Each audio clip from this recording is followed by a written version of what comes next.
hey there. I finally did it. The numbers, they speak to you. The numbers speak to you if you know how to listen. They spoke to me and they told me how to do magic.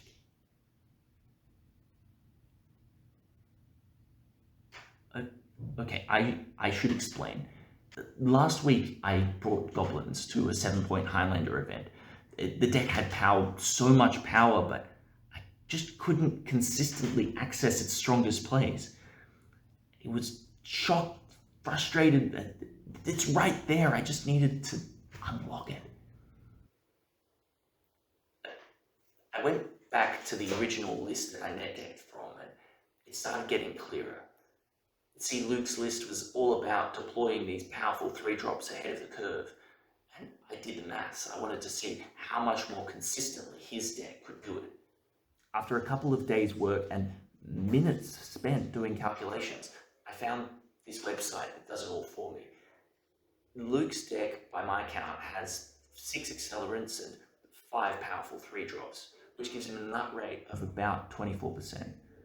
Compare that to mine at only 13.5%, and you can see that even though his is fairly inconsistent, mine is even worse. If you consider the odds of hitting the nuts 2 times out of 3, Luke's deck can do it 1 in every 7 matches, mine only 1 in 20. And that's only considering the dream scenario. Often it can be enough to just cast 2 2-drops on turn 3, maybe get an extra Battlecry activation in, or cast a Muxus on turn 4 instead of turn 6. There's only one solution. I've got to get those numbers up. But there are 2 problems, big ones.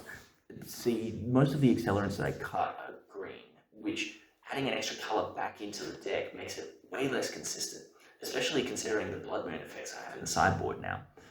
There's also the fact of the points list. See, my points, apart from Reanimate, are pretty non-negotiable, and the only 1-point accelerant that can even go into my deck is Deathrite Shaman. There is unpointed fast mana, but the drawbacks are so huge.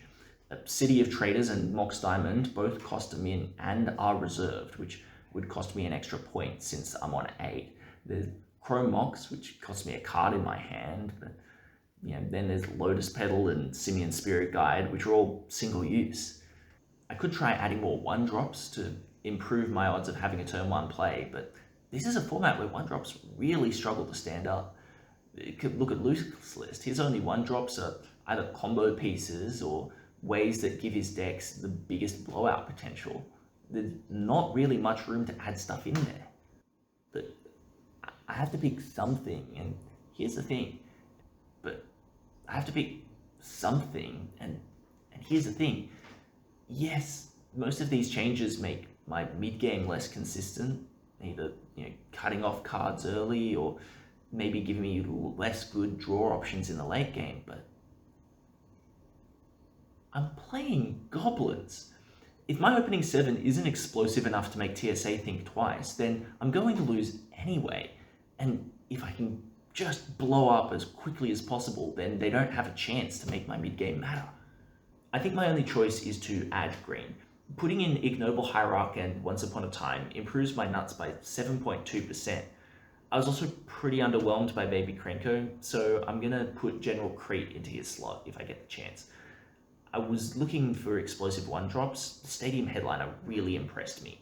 It's quite good on turn 1, and if I draw it late, it just serves as a second munitions expert. I was flooding out a lot, and I don't really need insurance for City of Traders, so I was happy to cut a land for that. That's where we're leaving the main deck for now, since I don't want to change the structure too much, and that already puts my nuts all the way up to 20.8%. It's not all the deck's fault though. See, I generally felt that I wasn't mulliganing enough, and when I ran the numbers, it turns out I could have had 22% more nuts just by going to 5 every game. With the new list, I could get up to 50.3% nut draws. That gives me a genuine chance at a 2-2 finish if I can apply it correctly. I'm also putting Collector Roof into the sideboard now that I have green, which should help if I ever see an artifact in my opponent's deck.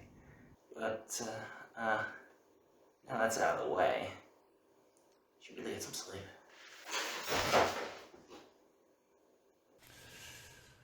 So I started this week with a bye, finishing 1-2 in matches played and 4-4 in games, which is still my best result so far. The changes to my deck felt really good, and to my gameplay even better. In review, I had 2 big mistakes. In round 2, game 3, I flooded pretty badly, despite my opponent hitting 4 lands back to back off of Ragavan. This did let me hardcast Muxus on turn 6 and draw a game-winning 5 cards, including Krenko and Slingang Lieutenant. But I got excited because House Squad Heavy gave Muxus haste, and attacked with everything, not fully calculating my opponent's damage. Turns out I was just dead on the crackback. Rough. In round 3, game 3, both players were pretty low, and I had a Recruiter stack set. I started my turn by casting a War Boss off an Ancient Tomb, and when my opponent didn't respond, I chose to save the life total by playing my Shockland tapped and passing, holding the Snoop. This lost me the game, since my opponent got an opportunity to draw into an out. In retrospect, I really need to put pressure on if I'm going to build a combo stack with Recruiter, since the pieces themselves are not good enough to fight for the board if something goes wrong. I've started getting a really good feel for the value of individual cards in my deck now. For instance, Arena of Glory has been so consistently incredible, I actually value it more highly than Ancient Tomb in most cases. Stadium Headliner was an interesting inclusion. On the one hand, it always did what I wanted it to. It usually got in for a couple points of damage and then traded for something larger. On the other hand, I actually noticed the cost of sacrificing the body a lot more than I expected it to. In the end, I came down in favor. The flexibility and efficiency are enough to make it always feel good whenever I draw it. It's a lot like Boggart Trawler, which is another card that I'm liking more and more, not due to its blowouts, but the many little ways that it's useful. The changes to the deck worked, and it was definitely way more consistent, but I actually felt the bigger improvement was to my gameplay. I mulliganed way more, which resulted in having better hands most of the time. I never whiffed a munitions expert, including casting one on my own main phase to capitalize on my opponent being tapped out.